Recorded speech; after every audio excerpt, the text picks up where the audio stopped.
P4 medicine isn't evolutionary, it's a revolution. Patients will not be passively waiting to get ill, to show symptoms of disease. We're almost always in favor of maintaining status quo as opposed to changing. I want to be part of a program that has the opportunity to open a new road.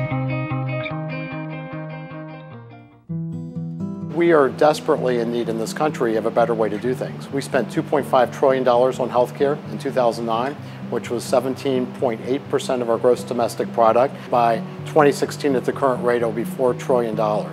At the same time, we have 50 million uninsured people. We have up to 98,000 preventable deaths in hospitals in this country. As much as 50% of the drugs we give actually don't work for people we give them to. So we need a better way to do things. And we believe that P4 medicine will help us start a movement that will be necessary to start to tip the balance from what we do today to what we should do tomorrow. Today, wellness is defined largely by the absence of illness. It's a complex, multidimensional space. And what we'd like to do is identify parameters that can optimize wellness for each individual. I've become really engaged with trying to understand why we are healthy and what we can do to keep us healthy. And one of the opportunities that I see is to transition from the disease-based care that we do today to truly understanding health and wellness, and then coming up with tools and applications that helps us realize a much different life plan for people.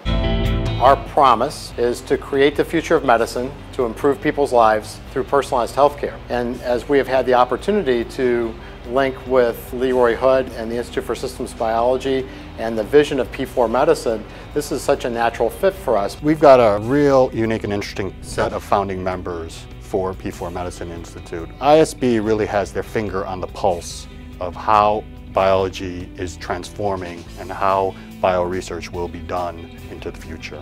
When you start to marry that science, the technology, innovation with the clinical assets of Ohio State University Medical Center. It is the largest academic medical center in the country. They have a large provider health system, 4 hospitals, 65,000 discharges annually. And the one differentiating factor of OSUMC is their strong strategic commitment to personalized healthcare and P4 medicine as their defining brand. It is within our DNA to want to do things in a way where we can predict and prevent disease, where we can personalize our approach to disease, and also we believe very strongly that the patient needs to be in control of the resources and the information so that they can truly make a decision that is right for them.